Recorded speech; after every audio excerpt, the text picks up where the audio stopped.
Ya son las 9 de la mañana con 40 minutos y se los había mencionado antes de ir a la pausa. Ya estamos junto a Valesca Ananías. Ella es directora clínica del Centro Neurocognitivo Infanto Juvenil Psicoeduca. Y vamos a hablar de un tema muy importante que tiene que ver justamente con la deserción escolar. Porque, ¿cuál es el costo psicológico, emocional y social de la deserción escolar? Y además, ¿cómo podemos prevenirla como padres, pero además como instituciones? Le vamos a conversar con Valesca. Valesca, buenos días, ¿cómo estás? Hola Daniela, ¿cómo estás? Un gusto saludarte. Igualmente, muy bien. Valesca, me gusta mucho que conversemos de este tema. Estábamos comentándolo un poquito antes de ir a la pausa. Este es un tema que es un problema, ¿verdad? Que tenemos como sociedad, que es la deserción escolar. Vemos que anualmente son varios los niños o los jóvenes que deciden, ¿cierto?, salir del sistema educativo. Y según cifras que entrega el Mineduc, por ejemplo, hay más de 180.000 niños y jóvenes de entre 5 y 21 años que no han completado su educación, cifra que podría aumentar debido a la crisis sanitaria también que estamos viviendo y que aumenta los riesgos de deserción. ¿Qué nos puedes comentar sobre esto, Aleska? Daniela, la verdad es que la deserción escolar es un tema que aparece no solo ahora en pandemia, sino que es un tema que desde antes del confinamiento, del inicio de este problema sanitario, estaba presente en nuestra educación, estaba presente en nuestro país y que obedece también, yo diría, a una problemática más profunda que tiene que ver con la calidad de la educación y también con las oportunidades sociales que los niños, adolescentes y familias tienen. Efectivamente, el Ministerio habla de una cifra de más de 180.000 niños que no terminan la educación formal, ¿no es cierto? Formal, ir al colegio y salir de cuarto medio. Hay un número muy alto y además se espera, ¿no es cierto?, que después de este periodo de confinamiento, Daniela, hayan más de 80.000 casos nuevos de deserción escolar, lo cual es una cifra preocupante, ¿no es cierto?, y que nos alarma a todas las personas que trabajamos en educación. Hablemos un poco sobre esto. Según cifras también del Mineduc, 1 de cada 3 padres deja a su hijo faltar al colegio y por esto en el mes de junio de este año ellos conforman una mesa para poder abordar esta temática que tiene que ver con la deserción escolar. Como antecedente, tengamos claro que el 16 de marzo se cerraron todos los establecimientos escolares de nuestro país como una medida de seguridad, ¿cierto?, sanitaria producto de esta pandemia. Sin embargo, desde el Ministerio de Educación advirtieron que uno de los efectos que podría generar la interrupción de las clases es el aumento de la deserción escolar. ¿Cómo podemos en este contexto, Valesca, trabajar, ¿cierto?, y abordar esta temática? Porque sin duda podría aumentar, hablamos de jóvenes entre los 5 y los 21 años, ¿cierto?, que podrían no terminar este proceso escolar. Sí, mira, el Ministerio lo que hace en el fondo genera a partir de esta dificultad o de esta problemática un sistema de alerta temprana. ¿Qué es lo que busca este sistema? Que es como una herramienta para que las instituciones puedan de alguna manera pesquisar, detectar en forma temprana, ¿no es cierto? Y por otro lado, tratar de conservar la asistencia y la permanencia de los estudiantes en el sistema de educación formal. Ahora, Daniela, es una problemática importante. Sabemos la brecha que tenemos en términos educativos antes de la pandemia, el acceso a la tecnología, claro, ¿no es cierto? De alguna manera los recursos a los cuales los niños se enfrentan para poder tener un proceso educativo escolar adecuado o eficiente de calidad. Por lo tanto, antes de este periodo ya teníamos una brecha significativa en términos de el acceso a la educación. Y hoy día con la pandemia, Daniela, lo que pasa es que se viene a visibilizar mucho más la necesidad y la falta de oportunidades que tenemos en nuestra comunidad o en los niños y jóvenes que empiezan a desertar del mundo escolar. Y es una problemática, como te decía, que viene antes de la pandemia, se instala hoy día mucho más, y la verdad es que aumenta o está aumentando por lo menos 4 puntos más de lo que se esperaba. Después del terremoto, Daniela, aumentó la deserción escolar. Y ahora con la pandemia está aumentando muchísimo más. Entonces tenemos una labor acá y un desafío importante, no solo a nivel de instituciones educativas, sino que a nivel de política pública y también a nivel de sociedad. Hablemos también de los factores que provocan la deserción escolar. Sabemos, ¿cierto?, que la vulnerabilidad psicosocial, socioeconómica también son cosas que provocan, ¿cierto?, que más niños, más jóvenes, hablamos de este tramo, ¿cierto?, entre los 5 y los 21 años, pero hablamos específicamente de los más grandes, ¿cierto?, dejan sus estudios, ¿cierto?, dejan de cumplir con su escolaridad, esto porque empiezan a trabajar en otras cosas para poder también ayudar a su familia. O sea, hay un tema de vulnerabilidad acá detrás de todo esto muy importante. Claro, lo que pasa es que por un lado tenemos como la carencia de la institución educativa que no cuenta con los programas o los mecanismos necesarios y adecuados para retener, ¿no es cierto?, para mantener a los estudiantes cautivados, ¿no es cierto?, en el sistema de educación formal. Ese es un elemento, que es como externo. Pero también hay un elemento que tiene que ver con el contexto, como tú bien lo planteas. El contexto social, el entorno en el cual se mueve ese niño, yo diría más adolescente, la falta de oportunidades, los niveles de cesantía, por ejemplo, son factores que inciden de manera significativa en la opción y en la elección de dejar la escuela por ir a trabajar. Un niño adolescente que hoy día vive en un contexto de vulnerabilidad social, ¿no es cierto?, de deprivación social, tiene mucho más feedback y tiene mucho más recompensa inmediata el ir a trabajar, por ejemplo, que ir a estudiar. Hay una motivación distinta. Entonces, evidentemente, el contexto social promueve, ¿no es cierto?, que hay una deserción escolar más temprana edad, no tan grande, sino que cuando ya empieza un poco la adolescencia, puede haber mucha mayor deserción escolar. Valesca, como ministerio, ¿cierto? El Ministerio de Educación tiene distintas herramientas para poder, ¿cierto?, abarcar esta temática que es la deserción escolar. Sin embargo, a pesar de estos esfuerzos, vemos que todavía no se logra, ¿cierto? No se logra erradicar, no se logran bajar los índices que tenemos como país, que además de esta, digamos, reprogramación de los programas educativos que tiene cada uno de los establecimientos educacionales, ¿qué más se puede hacer? Los padres, ¿podemos hacer algo también para poder ayudar a que no exista, digamos, estas tasas tan altas de deserción? Lo que pasa es que el problema o el origen de esto es un poco más profundo, Daniela. Evidentemente la familia cumple un rol fundamental, pero a nivel de sociedad, a nivel de instituciones, a nivel de país, siento que efectivamente faltan como herramientas que permitan, ¿no es cierto?, evitar este tipo de situaciones. El contexto social hoy día lo estamos viviendo. Venimos de un estallido social importante. Vemos cómo las cifras están aumentando a nivel de cesantía, a nivel económico, como también estamos pasando por un periodo complejo.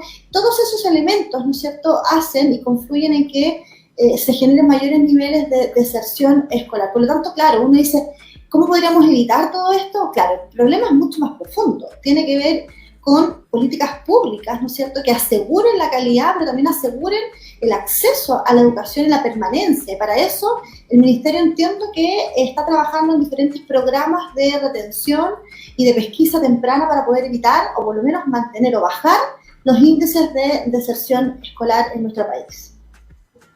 Hay una correlación entre quienes desertan del sistema educativo, además con el ingreso familiar, como decías tú, y las dependencias de los establecimientos educacionales, porque sabemos que la deserción escolar es mayor en los establecimientos que son municipales, pero además hay unos factores que tienen que ver con otras cosas, como por ejemplo el consumo de drogas, el alcohol, el entorno cercano, ¿cierto?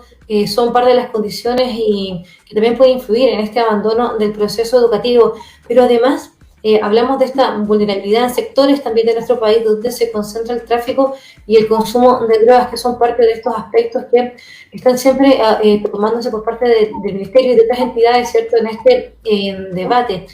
Ahora, sin duda, Daniela, todo lo que tú mencionaste son los elementos y causas que en su conjunto, ¿no es cierto?, cuando tú los juntas todos, provoca que efectivamente hay una mayor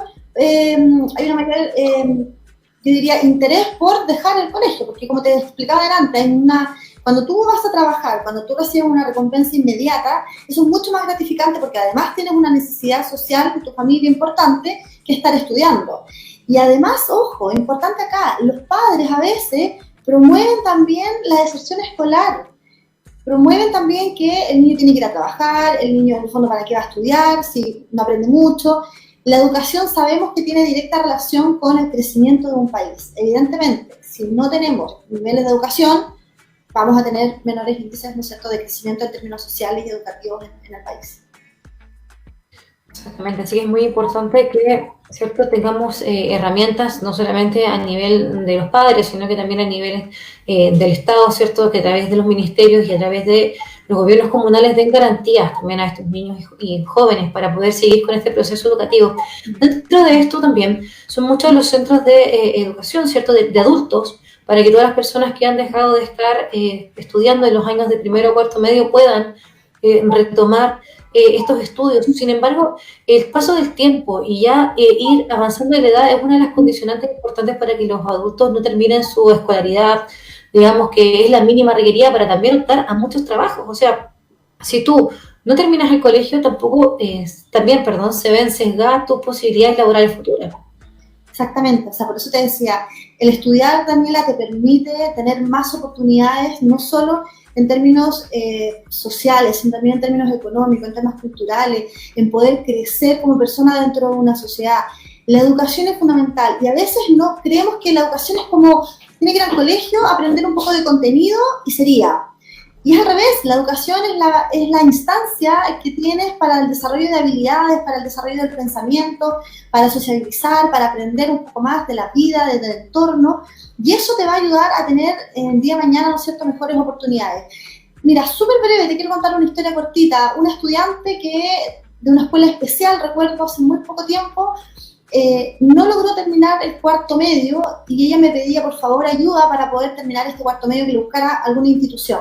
Logró hacer estos cursos 2x1 y al tener cuarto medio la chica empezó a trabajar en una pastelería. Al tiempo después pudo sacar una carrera técnica, ¿no es cierto?, de repostería, y así empezó a crecer y avanzar en la sociedad. Si esa niña no hubiese tenido las oportunidades, no hubiese tenido el entorno cercano, no se hubiese vinculado con personas que la ayudaran, que la motivaran, que la orientaran a seguir estudiando, la verdad es que la historia podría ser absolutamente distinta.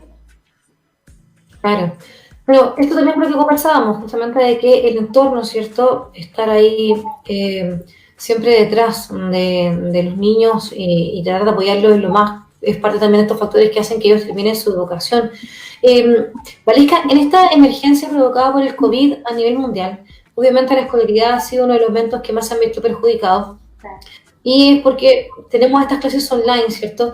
Pero no todas las familias también tienen las mismas realidades. Es un tema que han analizado varios colegios, no solamente los colegios municipales, porque tener acceso a computadores, por ejemplo, para todos los miembros del grupo familiar, o tener un internet con una conexión estable, hay personas que ni siquiera tienen computador, sino que tienen solamente los celulares. Entonces también ahí partimos desde una desventaja. Absolutamente. Es lo que te comentaba al inicio. Hoy día sabíamos que había una brecha educativa, sabíamos que había una brecha social, sabemos que existen diferencias y que en nuestro país hay diferencias importantes que marcan la diferencia. Pero claro, en situación de pandemia y en esta forma de seguir trabajando en términos educativos a través de una pantalla, a través de clases virtuales, la verdad es que fue un descalabro, Daniela. Generó una diferencia abrupta, mucho mayor, y visibilizó la diferencia que hay en los estratos sociales y en cómo los niños pueden o no pueden acceder a la educación. O sea, hay niños que efectivamente tienen internet, tienen computador y pueden acceder a todos esos recursos. Sin embargo, hay otros que no tienen eso, que simplemente no tienen acceso a la tecnología y no tienen recursos para poder hacerlo. Entonces uno se pregunta y dice, ¿qué pasa con ellos? ¿Cómo podemos entonces como Estado, como país, ¿no es cierto?, asegurar el acceso, que es un derecho, a la educación, ¿no es cierto?, de calidad en tiempos de crisis? Sabemos que la crisis llegó de repente, no sabíamos que esto iba a pasar, pero yo te digo, Daniela, yo como educadora diferencial de antes he visto que existe una brecha importante en términos de acceso también a la educación. Por lo tanto, el mensaje hoy día es a tratar de nivelar y dar mayores oportunidades para acortar un poquito esa brecha que hoy día existe en nuestro país. Exacto, porque hablamos de esta brecha, ¿cierto?, en la educación y que va también, digamos, con un contexto, ¿cierto?, donde también hay una brecha tecnológica importante en Chile, que además unos contextos también distintos para que los jóvenes sean motivados y sean también encaminados a terminar con su escolaridad. Valesca, yo te quiero dar las gracias por haber estado con nosotros porque ya son las 9:54. Muy interesante el tema de la deserción escolar y cómo abordarlo en nuestro país. Es una problemática que tenemos vigente. Se generó una mesa de trabajo en el mes de junio de este año para poder abordarlo, justamente también porque este contexto de pandemia sanitaria, ¿cierto?, esta crisis sanitaria nos implica que las clases online provocan también, obviamente, y las fallas y las diferencias que hay entre distintos grupos socioeconómicos hacen que más niños dejen de estudiar. O sea, yo creo que ahora que es septiembre, ¿cierto?, ya, y somos muchos los que también estamos, porque recordemos que estamos como atrasados con los trabajos del colegio, y eso también genera que los niños tengan un desorden y crean, ¿cierto?, y piensen que esto es lo normal. Sin embargo, lo normal, ¿cierto?, es estar en los establecimientos educacionales, es cumplir con los trabajos que son asignados, y mantener, ¿cierto?, todo lo que tiene que ver con la escolaridad presente para que los niños no pierdan de vista que tienen que cumplir con estas obligaciones, ¿cierto?, que son de todos y todas. Te quiero dar las gracias por haber estado con nosotros. Nosotros tenemos que despedirnos ya porque son las 9:55 y ya se viene el matinal Madero en Casa, pero muchísimas gracias. Un abrazo para ti, muchas gracias, encantada. Nos vemos. Igual, cuídate. Chao. Que estés muy bien, hasta luego. Y nosotros a esta hora de la mañana nos despedimos ya. Se viene el matinal Madero en Casa junto a Patricia Palma, Giovanna Correa y el Quique Murcia en la Fuerza del Norte. Que tengan una excelente mañana. Hasta pronto.